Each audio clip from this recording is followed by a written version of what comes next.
when we first started singing that song, Shadow Step, man, I wasn't quite sure about it. Lauren called me into his office. This was over a year ago. And he showed me the video, and it was by Hillsong. And I thought nothing good comes out of Hillsong, and so it can't be good. And then he showed me the first video, music video. You remember that? And it's actually on one of these old school arcade games. Now, how many of you remember old school arcades and old school arcade games? You had to play it like this. Remember? And the song, the title, the words of the song are on this old school arcade game. And I'm thinking, this has got to be heresy. I just can't quite figure out why. Right? And so I was listening to it and thinking about it. We're talking about it, and we try to do our best as we introduce new music to really think about them theologically. Like shadow step, like I'm looking in my concordance, I can't find shadow step anywhere. That's not biblical. The more that we looked at the song and the more that we thought about the song, then as we started to sing the song, you realize this, in fact, really is a biblical idea and biblical concept of wanting to be right up alongside and against where God is and walking right in line with wherever it is that God's taking us. But how often do we actually get to see that? How often does God write you an email or send you a text or give you the little blue dot on the GPS and say, go this way? That's not how life works, is it? That's not how life works at all. And what I loved about that song is it talks about being right in God's shadow, being right in step with God, even though I can't necessarily see everything that He's doing and everywhere that He's going. And as we began to think about this series in the book of Ruth, we didn't even talk about playing that song. I was over there, and then the first week, we got ready to start doing the music. I was sitting in my spot, and next thing you know, we're singing Shadow Step. I guess I was up here playing the song, trying to play the song anyway. And we started singing it, and I'm thinking, this is perfect. It fits just right. It's almost as if Lauren thought ahead of time about the music that we were going to play that week. And I love the idea that the song talks to us exactly about what the book of Ruth is about. It's that seeing God as faithful in all these different circumstances of life. And we've been talking for the last 2 weeks, and this week and the next week, about this story of Ruth. And it's a story of how God is found faithful in His providential orchestration of everyday circumstances and everyday people. Providential orchestration, meaning that the unseen hand of God is always at work around us. The unseen hand of God that I don't see exactly where it's leading me. And I don't see exactly what it is that God is pushing me toward, but that God's unseen hand, His providential hand, is always at work, and it's at work in everyday circumstances. We sometimes get this idea that we go along in life and that we're doing our thing, and then every once in a while God breaks in, right? And every once in a while through some miraculous event or some really big thing that somehow God breaks in. The reality is that every moment, every second of every day and every experience for every one of us throughout all history, throughout all time, all circumstances, and all people is being and has been orchestrated by God. That's God's providence. And the book of Ruth is about God's providential orchestration of a particular group of people and His orchestration of those events that would have ramifications for their lives and really would have ramifications for the rest of human history as the person of Jesus Christ is provided out of that line. But that's next week. I'm not going to jump ahead. You have to come back next week to hear that sermon. What I want you to remember, if you've been with us or even if you haven't, is really just a couple things about three main characters. There are three main characters from a human perspective in the book of Ruth. And the first one of those is Naomi. Now, Naomi's name means, does anybody remember? Her name means pleasant. Her name means pleasant. Like she's supposed to be pleasant and kind and helpful. And look, I've been asked to make sure that everyone knows that, like, I love my mother-in-law, and I'm sure that all of you who have mother-in-laws love your mother-in-laws. Amen? There you go. Mother-in-laws are amazing, but Naomi was a mother-in-law, and rather than being pleasant, she was a bitter mother-in-law. So Naomi was an aged Israelite widow. She had lost her husband. She'd lost her 2 sons. Her husband had unadvisedly taken Naomi and taken the boys at a bad time in Israel's history, taken them to the land of Moab, taken them away from God and away from God's people to a foreign land and to the worship of foreign divinities, foreign gods. And so Naomi, as she was there, we found out in the very first chapter, Naomi ends up losing everything. And she says that she went from being full to being empty. But she forgot one thing that was standing next to her. Remember, as she said that, she forgot about the second character in the story. Naomi is the first character. The second character in the story that we were introduced to was Ruth. And Ruth is really, the namesake of the book, but there's a lot more going on than just Ruth. So Ruth was a Moabite gal. So Naomi's two sons had come and they had married Moabite wives. And if you know anything about the Old Testament, that was not a good thing. Bad decision, but God used that bad decision to do a good thing. And so Ruth was a Moabite at this point now, a Moabite widow. She had lost her husband. And so we had in chapter 1, we had Naomi, an old, bitter widow. And we had Ruth, a young, foreign widow. And they got together and they stayed together and they went back to Israel. They left the land of Moab and went back to Israel, went back to God's people. And what we saw in chapter 1 is that darkness sometimes falls in our lives, that darkness falls. Dark things happen. That for Naomi, she had lost everything. And that for Ruth, she had lost and had given up everything, and that darkness falls. But throughout chapter 1, there were all of these glimmers. There were these little glimmers of hope and glimmers of light. And what we learned in chapter 1 is that God is faithful even when darkness falls. And that was true of Naomi, and that was true of Ruth, and that's true of you and me, because it's true of God, that when darkness falls in our lives, God is still faithful. And one of the great ways that God showed his faithfulness in this story was at the beginning of chapter 2, when we were introduced to our third main character, men. You remember who our third main character? Oh, yes, with manly voices. Let's go. Ready? 1, 2, 3. Boaz. There you go. And we were introduced to Boaz. If you haven't been here for the first 2 weeks, it's okay. Just listen to the recordings and say, oh, okay, I get it. So we learned some things about Boaz last week. We learned some good things. Boaz was the model man. He was a man of character. He was a man of integrity. He was a man of standing. He was a man of wealth. Everything in the text in chapter 2 and really throughout the whole book points to Boaz as the model man. We also found out that he was a relative of Naomi through her husband, and that's going to factor significantly into the story. But what happened when Boaz came in is suddenly that Boaz brought hope to the future to these two ladies. That the darkness suddenly had some hope and suddenly had some light. And we saw that God providentially, remember the text said it just so happened, that God providentially caused the young Moabite widow, Ruth, to go out and to start working and gleaning in a field. And she just so happened to be walking through the field and gleaning and doing what she was supposed to be doing to provide for herself and her old, bitter mother-in-law. And as she walked through the field, she just so happened to come to whose field? Boaz's field. And Boaz, behold, the text says, behold, Boaz just happened to show up from Bethlehem. And God providentially orchestrated the events of life in such a way that a young Moabite widow was at the field of this worthy Israelite man who happened to be a relative. And God providentially brought the two of them together. And what we saw at the end of chapter 2 is that Naomi says that God had not forsaken his people. And the big lesson from chapter 2 is that God's people are never forsaken. That God doesn't leave his people. God doesn't forsake his people, even if it looks dark, even if it looks desperate, even if we don't know what God's doing and how God's working. God's people are never forsaken. So now we come to chapter 3 today. Chapter 3 is interesting and unique. It's a chapter that's kind of mysterious. It's kind of written with some intrigue. It's nighttime as we come to chapter 3. There's some secrecy that's going to happen in chapter 3.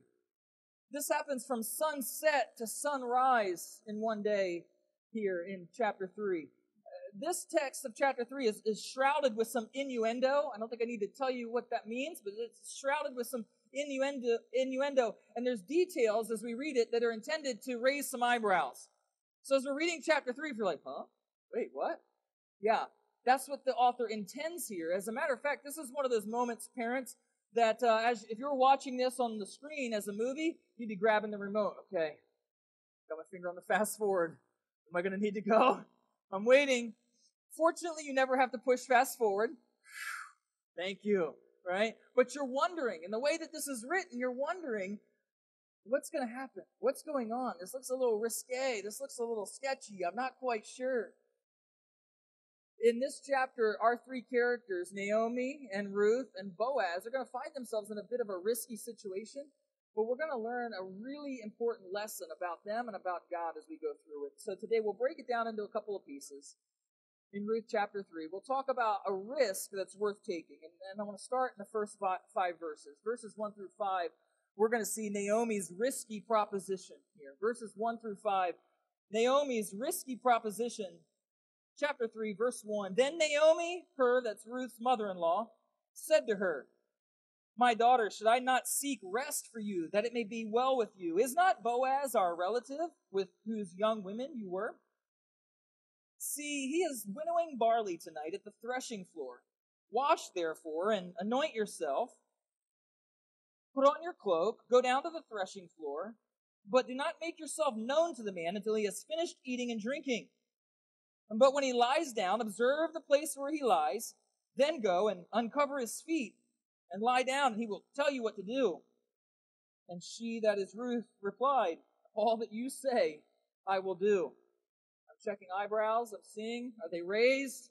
Is this a little bit interesting? Some of us are really excited to see where this goes. Some of us not so much, right? If you've heard or read the story of Ruth, you know some things that are going on here, but there are lots of different things going on here. Another risky proposition for you would be to read some commentaries on the book of Ruth and see some of the things that people say are going on here. Let me just explain a little bit of what's happening in verses 1 through 5 and why this is risky, but why it's really important to our storyline. Where Naomi says in the very first verse, verse 1, Should I not seek rest for you, that it may be well with you? You'll remember that in chapter 1, verse 9, if you turn over there, Naomi actually prayed that both of her daughters-in-law, Ruth and Orpah, would find rest in the home of their mother. And she was actually trying to tell them to go back to their Moabite family, go back to their Moabite people, go back and find rest, find peace, find a husband, have children, have a life, do the things that you want to do there. And Orpah said, okay. But Ruth said, no. She said, where you go, I will go. Where you lodge, I will lodge. Where you die, I will die. Your people will be my people, and your God will be my God. And that was the first glimpse of Ruth's faithfulness to Naomi. Here in chapter 3, verse 1, Naomi will answer her own prayer. Naomi will take action to answer her own prayer. She says, I will seek rest. Should I not seek rest for you? And I think it's interesting and I think it's important for us to realize one of the big lessons that we'll see from chapter 3 is that sometimes our actions are the answers to our own prayers. Sometimes as I pray, God calls me to act in answer to my own prayer. And that's what happens here with Naomi, is that she says, I prayed that you would find rest. You were faithful to me. You were faithful then to my God, and I will now seek rest for you. As I just read those verses, maybe you think that's a pretty unrestful way to seek rest. So a few things that are important. Ruth has been spending time with the young women that work for Boaz. You know that. It's probably been several weeks or longer. That word see right there in verse 2, that's, again, the same word as we saw, behold. It just so happens that Boaz is winnowing barley tonight at the threshing floor. A couple of important things you need to know about winnowing barley and threshing floors. I didn't bring a video on winnowing. I could have done an object lesson, decided not to, okay? But they would gather all of the wheat and they would gather all of the barley and they would bring it to the threshing floor. That would be the place where they're going to separate what was good from what was bad. And there was a whole process that they went through. They did it during the evening time so that they could use the prevailing winds. There's a whole process.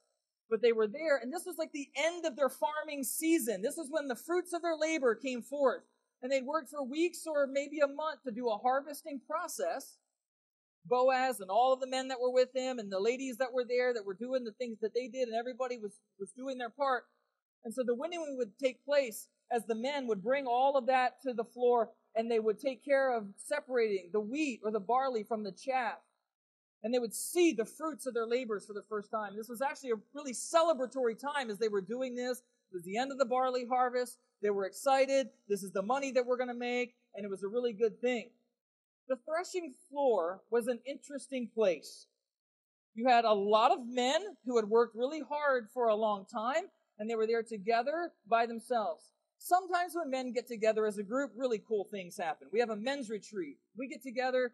It involves guns, lots of bacon, some Bible. It's really good. It's spiritually uplifting. We have a great time, okay? I do not need to tell you that many other times when men get together in a group and there aren't women there to balance us out, bad things happen, right? If you read Hosea chapter 9, verse 1, you'll realize, and if you study history, that the threshing floor became a place where bad things happened between men and women. That it was a place that we would say, in some ways today, it would be akin to like a street corner, if I could be so bold and to say that. And some of those same activities would happen there at the threshing floor. And so it was a place where important work got done and celebration got done, but it was also a place that many times in many ways was taken advantage of.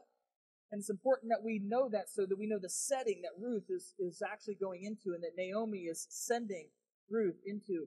That's part of what the threshing floor was all about. In verse 4, when it says that she was supposed to go and lie down and uncover his feet, that's a statement that's filled with innuendo as well.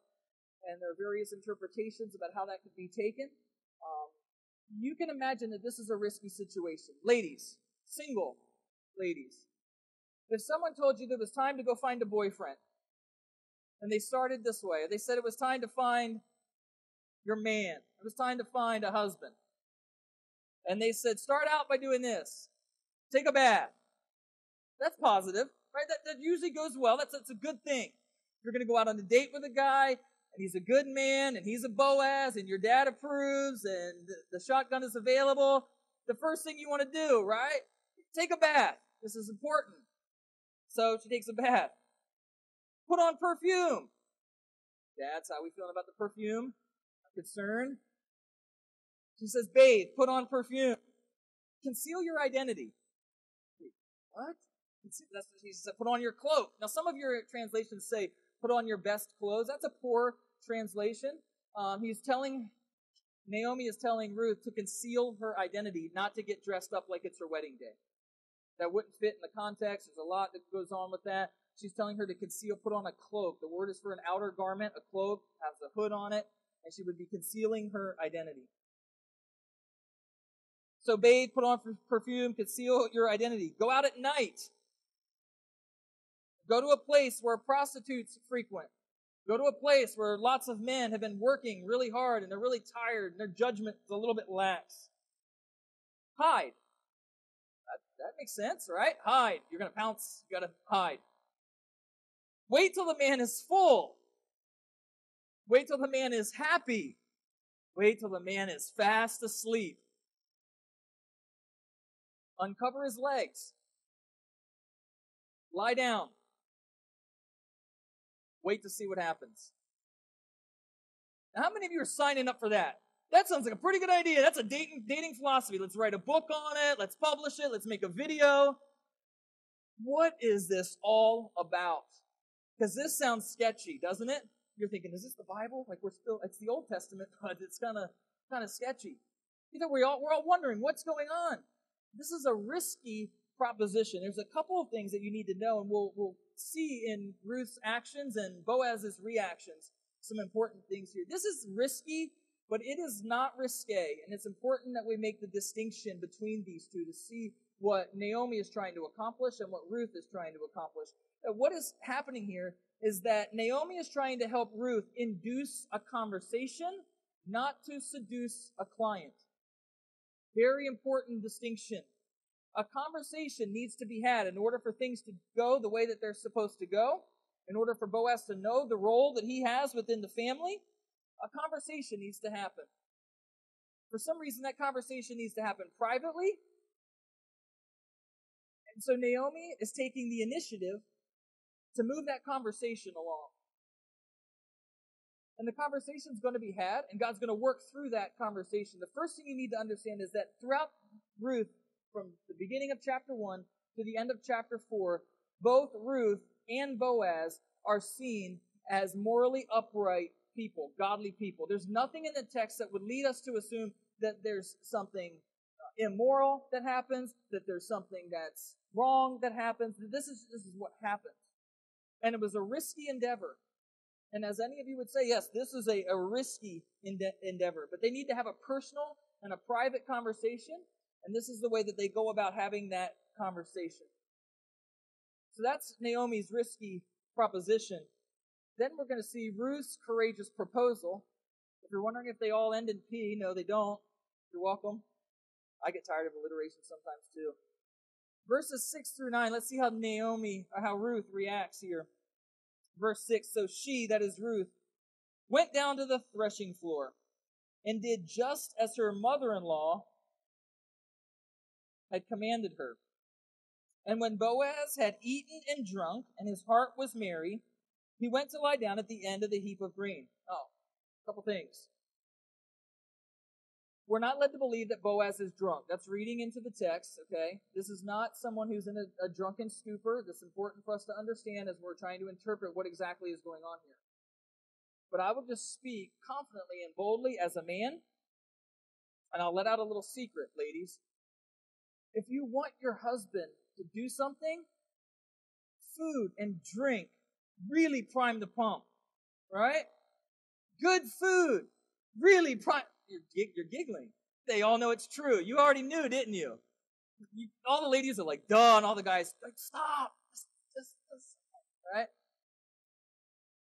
These men had worked hard. They had developed an appetite. They were hungry.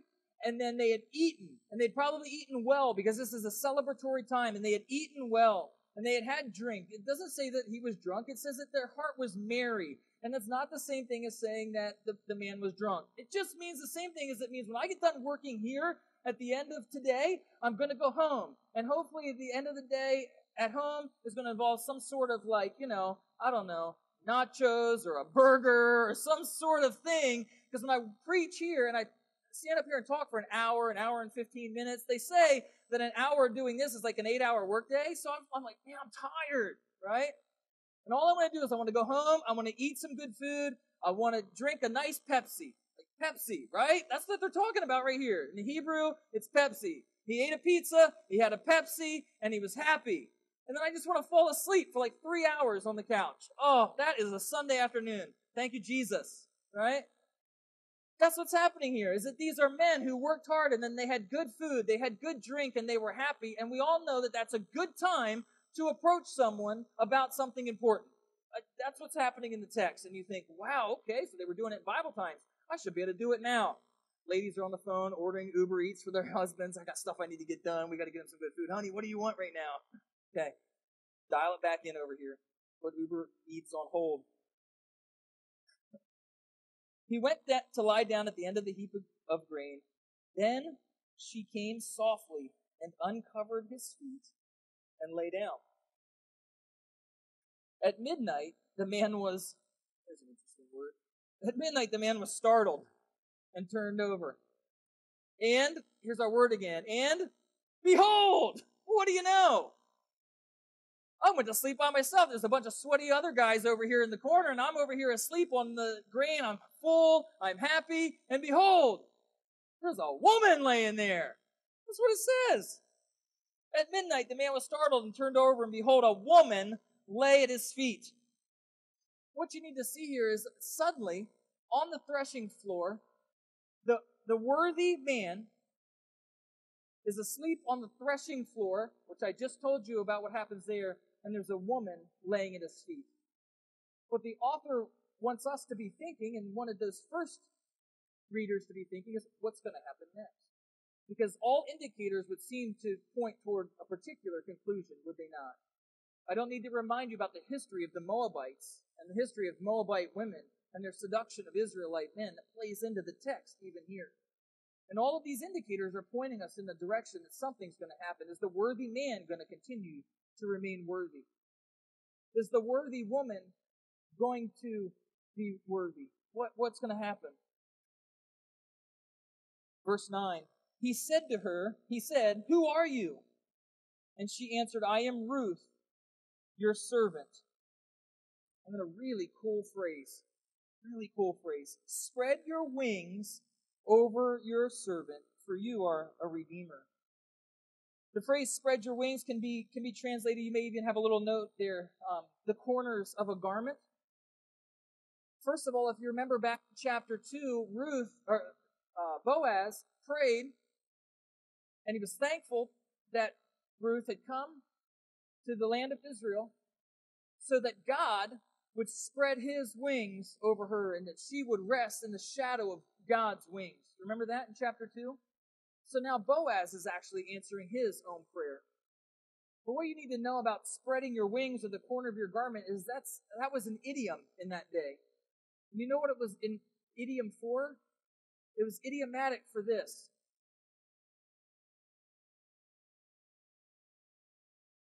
Boaz, you're a really good man. You're worthy. I'd love to spend the rest of my life with you. Boaz, will you marry me? No, seriously, that's what it means. Look it up. I did some research. It actually means that.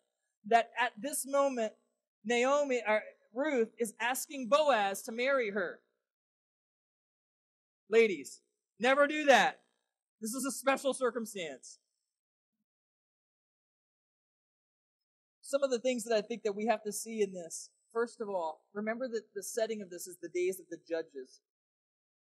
If you read the book of Judges, especially the end of the book of Judges, you realize that it was nothing in Israel in this day for men to take advantage of women.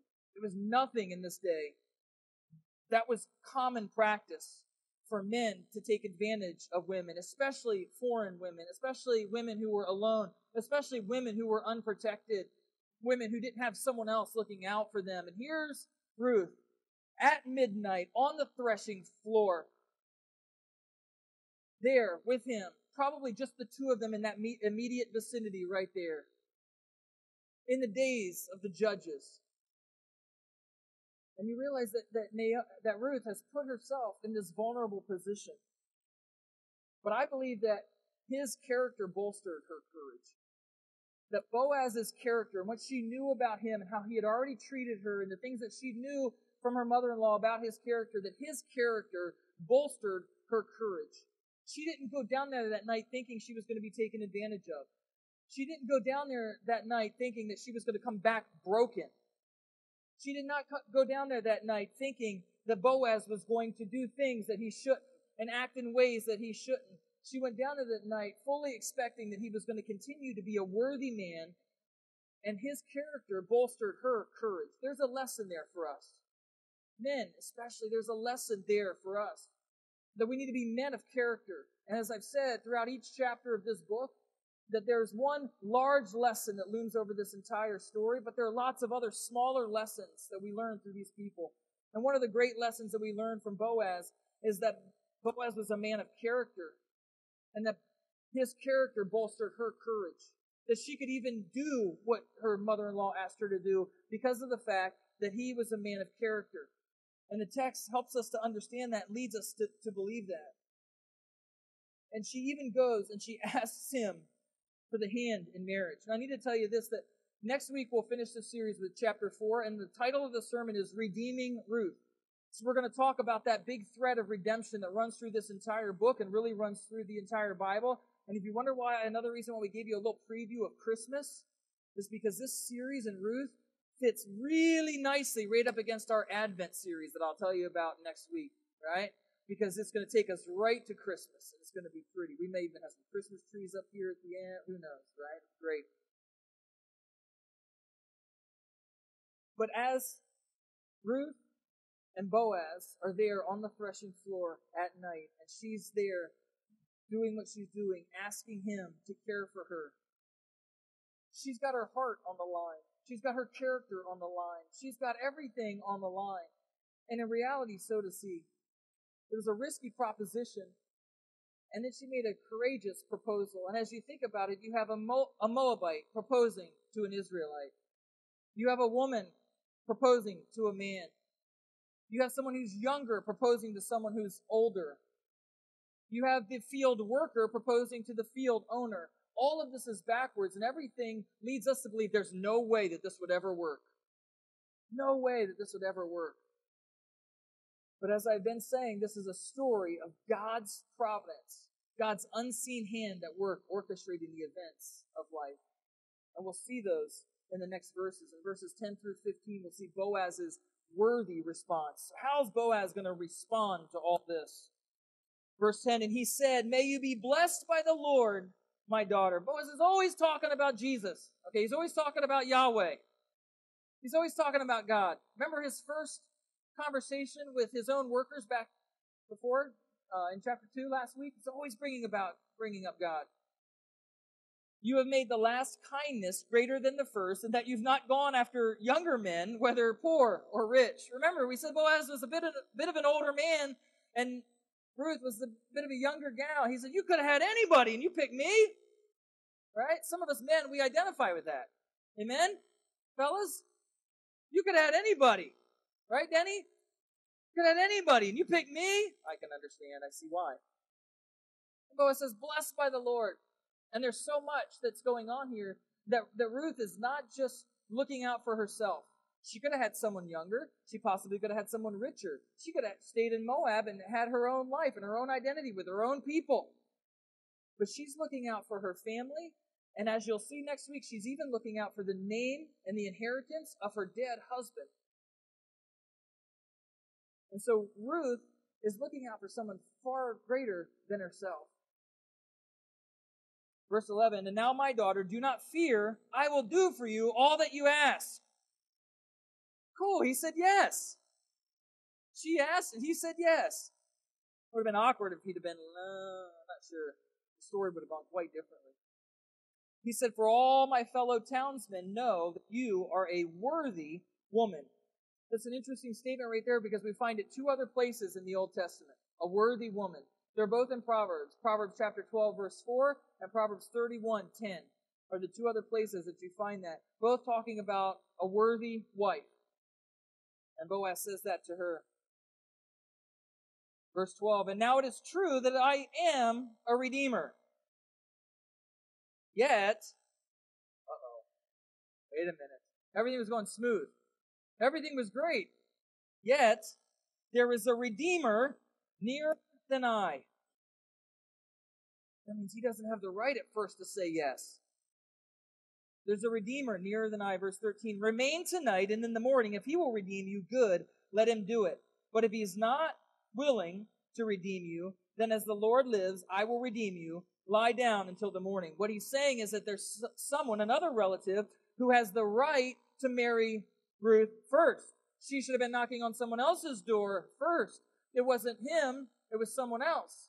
Now, it's possible and probable that maybe Naomi knew this, and as well, again, we'll see next week, that maybe Naomi wanted Ruth to go ask Boaz because she knew that the other person wasn't the right person, wasn't a good person, wasn't a worthy person. Maybe she knew that the other person was going to say no. What I think is very interesting, as we'll see in a moment, is that Boaz has a worthy response right here. Boaz is on the threshing floor at night. It's midnight. This woman who is younger than him is there proposing marriage to him, saying, I'm yours. I'm in a vulnerable position. Will you marry me? Will you redeem me? Will you care for me? Boaz could have done many, many different things in this moment. And the thing that he chooses to do is the right thing. He chooses to make the right decision. Not only that, but look at verse 14. So she lay at his feet until morning. But arose before one could recognize another, and he said, let it not be known that the woman came to the threshing floor. And he said, bring the garment you're wearing and hold it out. So she held it out, and he measured out 6 measures of barley and put it on her, and then she went into the city. What I want you to see is that Boaz's worthy response is related to 3 different things. Number 1 is how he treated this vulnerable woman. Boaz has a worthy response in how he treats Ruth as a vulnerable woman. There are many lessons for us to learn and to understand just in that respect. I won't belabor the point, but men, I would beg you to think about that. I would beg you to think about the fact that this woman put herself into a vulnerable position. And I believe that she did that because his courage or his character allowed her to do that. And Boaz's worthy response is first of all related to her. But it is also a worthy response in relation to like the rules and the things that needed to be followed. And Boaz says, I know what I could do, but I know what I should do. And what I should do is what I will do. There's a lesson for all of us in that, especially for us as men. I know what I could do when no one else is around, when no one else is looking, when no one else would probably know. I know what I could do, but I know what I should do, and what I should do is what I will do. Amen? That should be our mantra as men. We will be safe men. We will be men of character if when nobody else is around, and even if what is most expected culturally, or what the story seems to be suggesting, goes a different direction. I know what I could do, but what I could do is not what I should do, and what I should do is what I will do. Those are the kind of men that God wants us to be. And thirdly, his worthy response was in relation to how he treated this difficult situation, this sticky situation. Because not only did Boaz say, I'm not going to take advantage of you, not only did he not do the wrong thing, he went over and above to do the right thing. And this is the second time that we've seen him in an abundance provide for this young woman. He gives her so much that he has to help her load it up. We're not sure exactly how much it is, but he gives her an abundance. And isn't it interesting that he tells her to go back to her mother-in-law because she wouldn't want to go back empty-handed to Naomi, who went away full but came back empty. And now here comes Ruth at the end of chapter 3, and she's got all of this provision. Boaz had a worthy response. And that's what God desires for us as well. Finally, in the last verses 16 through 18, we're going to see Naomi and Ruth's patient anticipation. Look at verse 16. And when she came to her mother-in-law, she, that is Naomi, said, How did you fare, my daughter? Are you married or not? Right? Did it work? There's a lot in that question, isn't there? Because in verses 1 through 5, she sent her off into a pretty risky situation. And Naomi's been at home up all night wondering, how's this going to turn out? Like, there's a lot of different things that could happen here. Am I going to hear about this on the news? Are they going to be talking about this down at the coffee shop tomorrow? What's it going to look like? And in the early daylight hours, while dawn is still rising, and here comes Ruth. And Naomi says, how did it go? How did you fare? What happened? Then she told her all that the man had done for her, saying, These 6 measures of barley he gave to me, for he said to me, You must not go back empty-handed to your mother-in-law. Look at verse 18 and Naomi's response. She replied, Wait, my daughter, until you learn how the matter turns out, for the man will not rest, but will settle the matter today. I find it interesting that the one who initiated the working in verse 1 encourages the waiting in verse 18. The one who initiated the working in verse 1, Naomi, by saying, Go do this, initiated and encouraged the waiting at the end of the story. There are lots of lessons here in that for us. But one of the things that I read that I heard someone talk about said this. He said, a belief in God's providence constitutes a call to patience. A belief in God's providence constitutes a call to patience. For most of us, we want to know what God is up to. And you know when we want to know? Right now. God, I want to know what you're up to. And I want to know now. And if I could have a bullet point list that's really easy to read, that'd be even better. Right? A belief in God's providence constitutes a call to patience. God is at work in our working, and God is at work in our waiting. Both of those pieces are important. Some of us are workers. Some of us don't like to wait. We just want to work. We want to do what it is that we can do to push God's plan forward, or push our lives forward, or to fix that relationship, or to fix that job, or to do that thing that we think God's calling us to. And we are workers, and we're not waiters. There are others of us who are waiters. I'm not talking about, the bow tie and the plate of food. We want to wait, we want to sit back, and we want to wait on God and be still and all of those things, quote those verses, and not do anything. But Scripture is clear that God works in our working and God works in our waiting. And our job is to discern which place we're supposed to be at which time. And I believe that God makes that pretty clear. When I know that I need to work, I know that I need to work. And there are times when I know that I need to wait. And usually when I need to wait is when I'm pushing beyond God.